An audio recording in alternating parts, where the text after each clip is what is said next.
When we watch our horses move, we're not just looking at their biomechanics, we're listening to them. Every flick of the tail, every shortened stride, every moment of tension or hesitation is your horse speaking to you through behaviour. As horse owners, we're often left trying to interpret these messages without knowing the full story. Muscles, tendons, bones, nerves, training, saddle fit, the rider, the environment, past experiences, even diet, they all play a part. And just as we're learning every day from our horses, the researchers and veterinarians who dedicate their lives to equine science are still learning too. A recent special focus edition of the Equine Veterinary Journal looked at musculoskeletal disorders in sports horses. Now, I know many of you are more interested in behaviour than anatomy and physiology, but behaviour and musculoskeletal health are inseparable. Pain influences behaviour, confusion influences behaviour, and subtle musculoskeletal discomfort, often hidden, often missed, can have one of the biggest influences of all. The studies in this issue highlighted something incredibly important. Even the experts don't know everything. Much of modern equine research is still focused on figuring out what normal even looks like, and that alone should give us compassion for the horses we're trying to help. One study, using CT scans of the caudal spine and pelvis, found a huge variety of findings across the horses examined. Some had sacroiliac osteoarthritis. Some had intervertebral disc disease. Some had pelvic fractures. Many had more than one issue. Yet they didn't all present in the same way. Some were lame, some had poor performance, and some had a simple history of trauma. It's a reminder that what's happening under the skin is often far more complex than what we can see. Another study looked at nearly 500 jumping horses.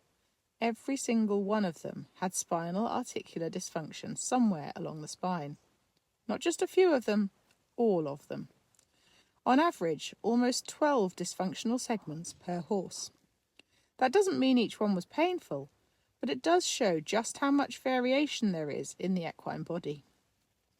Just like humans, horses compensate, adapt, and work around their bodies in ways we don't always recognise. And remember, horses can't tell us what hurts. They can't point to a sore spot or explain when something improves. Their behaviour is their voice. That's why behavioural tools, such as the ridden horse pain ethogram, have become so important in assessing musculoskeletal pain. They help us understand what normal looks like in behaviour, just as imaging helps us understand structure. One of the studies in this journal explored Icelandic horses with poor performance. The horses showed fatigue, stiffness, reluctance to canter or tolt, even stumbling under saddle. All things that could easily be put down to training or attitude. But muscle biopsies showed chronic myopathy in many of the horses. Their behaviour was the clue. Another paper discussed movement asymmetry. Even sound horses showed asymmetry in their natural movement, and the thresholds for what's considered lame were far higher than previously thought. This reinforces something I see in my clinical work all the time. A horse who feels slightly uneven isn't always lame, but equally, a horse who looks almost even may still be compensating.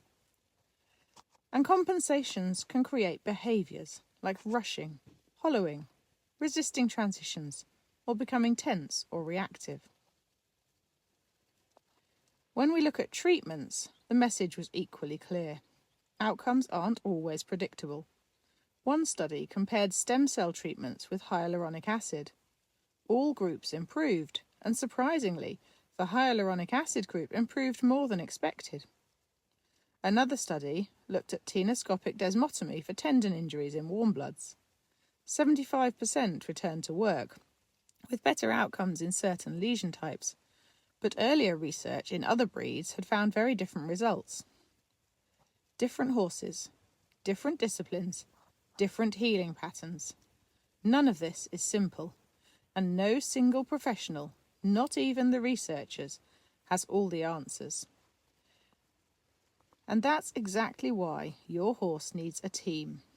A vet, a behaviourist, a physiotherapist, a farrier, a saddle fitter, a dentist, a trainer, a nutritionist. And you. You are the constant in your horse's world. You're the one who knows what normal looks like for your horse. And part of being your horse's best advocate is knowing when to bring the right people together. The more we understand about musculoskeletal variation, injury patterns, and behavioural expression, the more compassion we can offer our horses, and the more confidence we can have in asking questions, seeking support, and making informed decisions. Horses don't express pain the way humans do.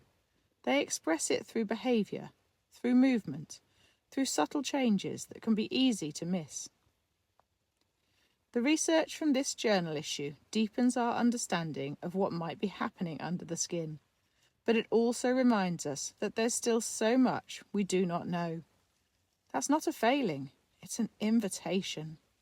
An invitation to stay curious, to stay compassionate, to listen, and to surround your horse with the kind of support that allows him to thrive.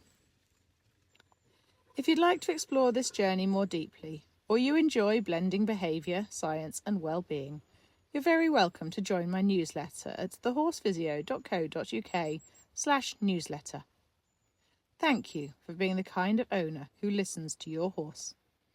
And thank you for everything you do to help him feel safe, understood and comfortable in his body.